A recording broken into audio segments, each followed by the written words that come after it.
The Merman and the Baker, Chapter 3. The Leaning Tower of Prince is? Written and narrated by Eleanor. If you'd like to read the script for this fanfiction, you can become a patron at patreon.com/MiraWrites. Hey kid! Get up! It's time to get up! Let's go! Cheese, come on, let's go! Let's go get cheese! Quickly, before Marinette notices! Come on, kid!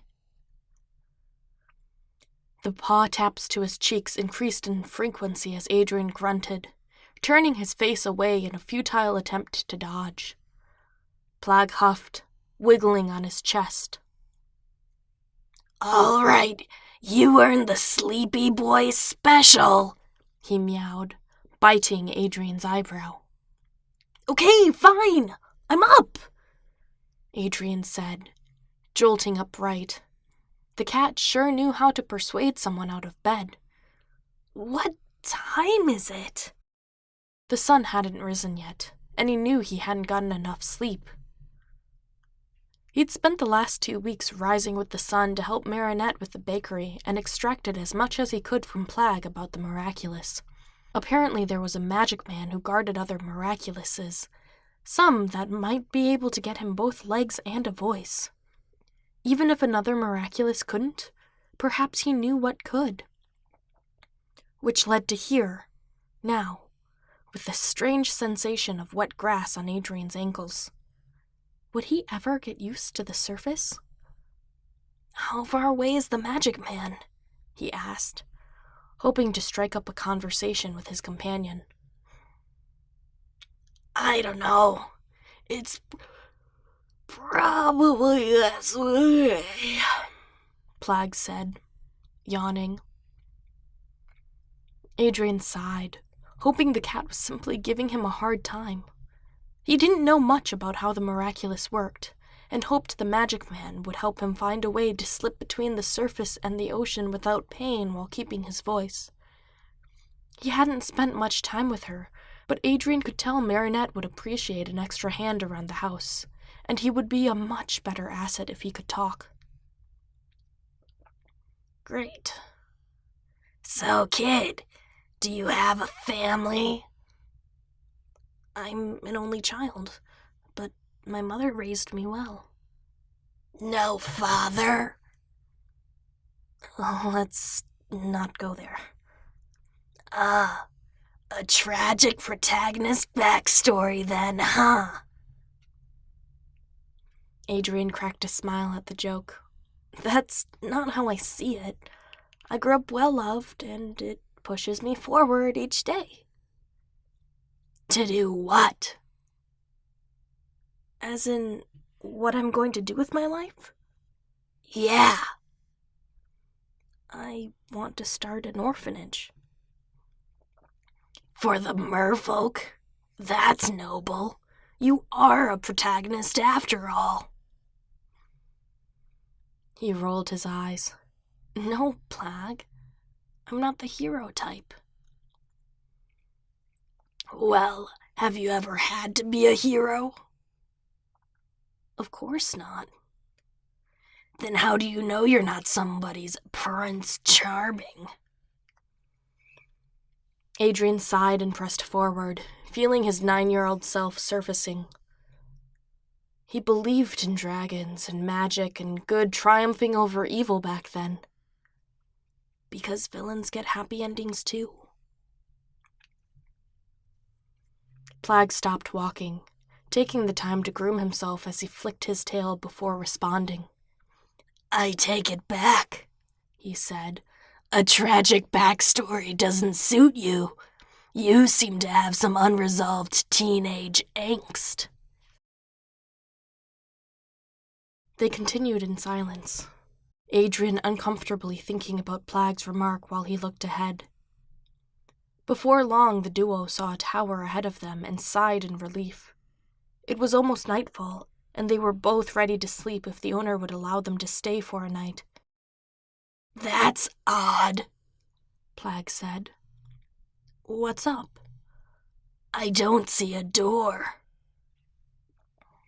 He was right. There was a window at the top, but Adrien didn't see much else. Perhaps there's a secret entrance? He pressed on the bricks, looking for a clue. A moment later, he was hit with the bundle of hair? By the time he recovered from the nasty shock of 17 tails' length of locks cascading down on him, he was swaddled. He looked up and saw the hair descending from the window, braided until it reached about a tail off the ground. "Climb up!" He heard a voice call, and realized it was an invitation in. Was this commonplace in human culture? Climbing each other's hair as a means of access? "Come on, cat," Adrien said. "Hop on." He patted his shoulder. "I am all for doing the least amount possible," Plagg said, jumping on. "Up we go." There's no such thing as heights in the ocean, only depths. But here on the surface, the opposite is mostly true. Adrien didn't realize his fear of putting distance between himself and the ground until he scaled half the tower, leaving him stuck, legs twisted in air, while he fought an oncoming anxiety attack. "Are you okay? Did you get stuck?" The voice shouted from the window. Adrien was too scared to look anywhere but up, fearing he would fall if he moved a muscle. Kid, what's going on?" Plagg asked. "I'll pull you up the rest of the way. Okay, my dude?" The voice said. A moment later, the hair swung forward, leaving Adrien to fight back the urge to puke as Plagg dug his claws into his shoulder to steady himself. "You're okay, kid. We'll be okay." The cat's words may as well have fallen on deaf ears, as the merman turned human trembled in the wind while the rope of hair swung back and forth. To say it wasn't a frightening experience for him would be an understatement. It was a new type of fear that he hadn't experienced until now, and he didn't know how to react. He couldn't bring himself to grab the window's ledge as the hair dragged him close enough to climb inside. Adrien wasn't sure if it was fear or locked muscles at this point, but he couldn't do it. He felt Plagg jump off his shoulder and clatter on the cobblestone, his paws safely touching a solid surface. "You have to do this, kid. You have to reach out. You can do this." "No," he whispered. He couldn't. This was the end for him.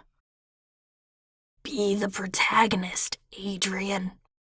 He wasn't sure if it was the words Plagg said or the way he said it, but something sparked inside him. Courage hadn't ever been a virtue of his, but as he hung from a rope of hair 17 tails length off the ground, he realized he wanted to do better. Adrien wanted to be proud of himself tomorrow. "Grab my hand. I've got you." He glanced over to see a boy reaching out to him, a smile painted on his face. In that moment, he looked nothing less than an angel as he linked his arm with his own and pulled him closer. "Thank you," Adrien gasped, forgetting for a moment that he wouldn't hear his voice. "Who are you?" The boy, actually a man, asked. "Adrien, you?"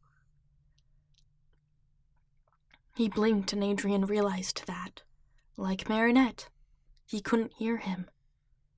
"Can you write?" the man asked.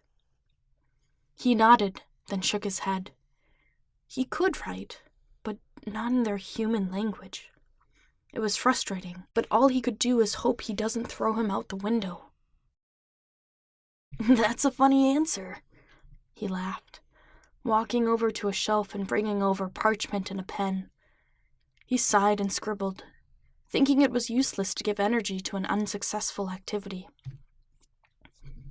"My name is Adrien. I'm a merfolk."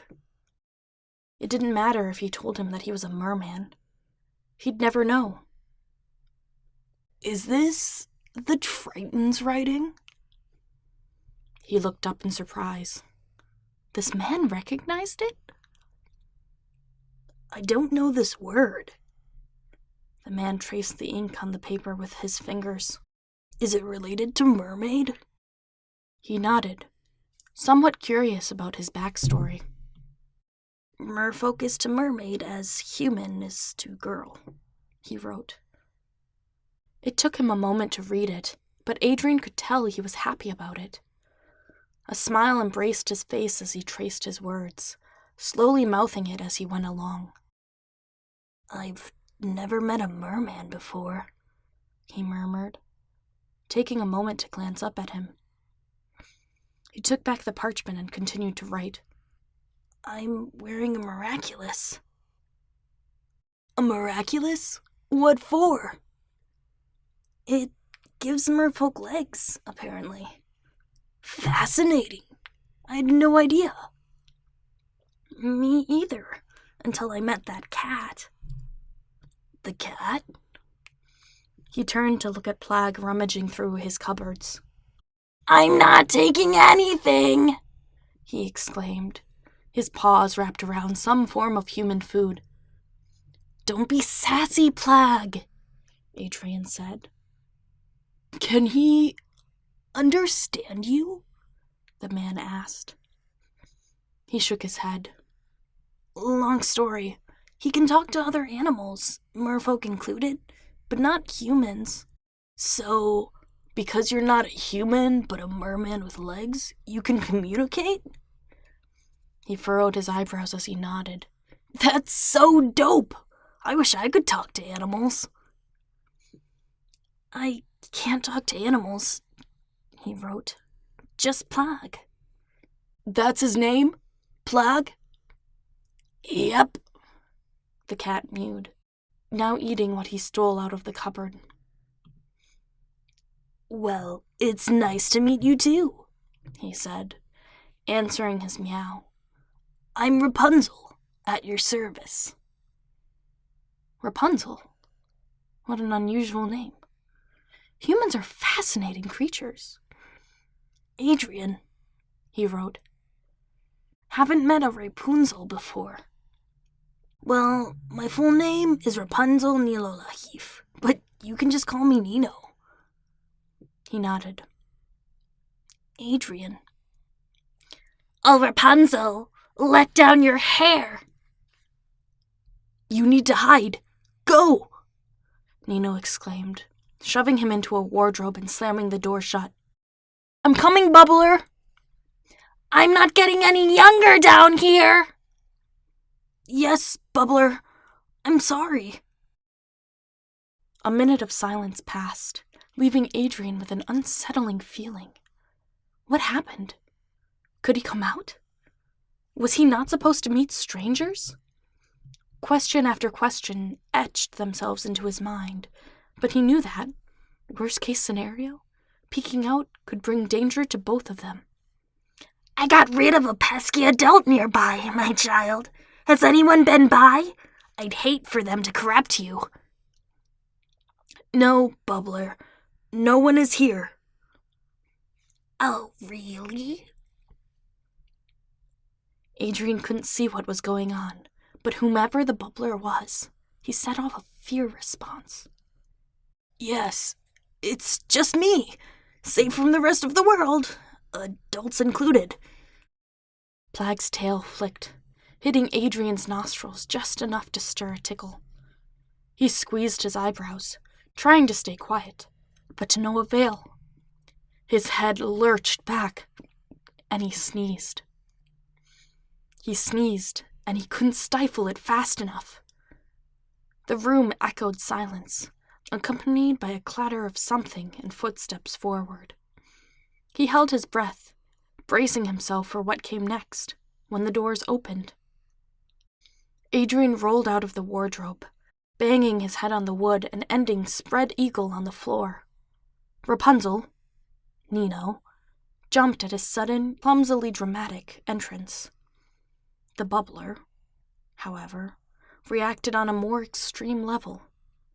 Taken by surprise, he stepped back, away from the source of calamity, but fell backward headfirst out the window, plummeting to the ground.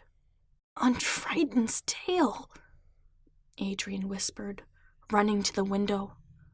The grass below glistened wet, bubbles laced between the blades. You did it, Nino whispered. I killed him. He sunk to the ground, pulse racing.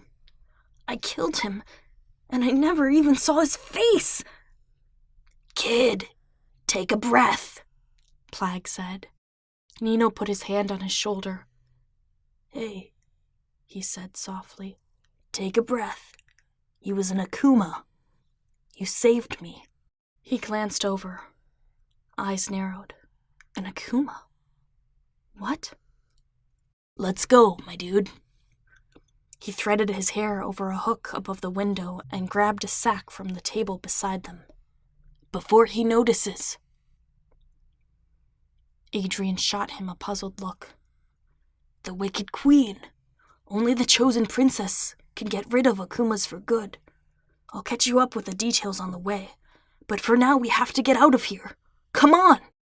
Adrien nodded and did as he was told, leaving the way he came in, but now with an unlikely companion. He was confused as the day is long, but the details would have to wait. He could hear the urgency in Nino's voice, and although he wanted to ask about the evil queen, it would have to wait. As long as they weren't like the Wicked Witch of the West, a folktale his mother said was from another world, he'd be okay. As long as whatever magic he faced had dignified rules, he would be okay, no matter what these Akumas are. Feet back on soil, Adrien sighed in relief. Okay. He was okay. He wasn't up high anymore, and it didn't look like there were any threats around at this moment. He heard Nino slide down next to him with a grunt. Do you got a knife, my dude? Adrien pulled out a dagger Plagg insisted they take with this morning. At least this was a tool shared in sentiment with humans and merfolk alike. Nino grabbed it and swung at his neck, chopping his hair off in 3 rough cuts. Okay, he said. Let's go. Anywhere but here. I'll follow you. Plagg sent him a shrug and leaped down, tail up as he led the way. Come on, kids, he meowed. Before it gets dark out. The boys glanced at each other and shrugged, knowing there wasn't anything to do but be led by a domesticated animal. Adrien was curious about Nino's escape and who or what the Akuma bubbler was, but that would have to wait until they set up camp elsewhere. For now, the unlikely trio went further into the forest, barely knowing each other and what lies within. End of chapter. Thank you so much for listening. If you've made it this far, comment, I don't know, taste the rainbow. Just for fun, you know? It'll make people wonder if there's Skittles in this or something. Anyway, feel free to comment what you liked about this part as well. That's always fun to see. I'll catch you guys in the next video.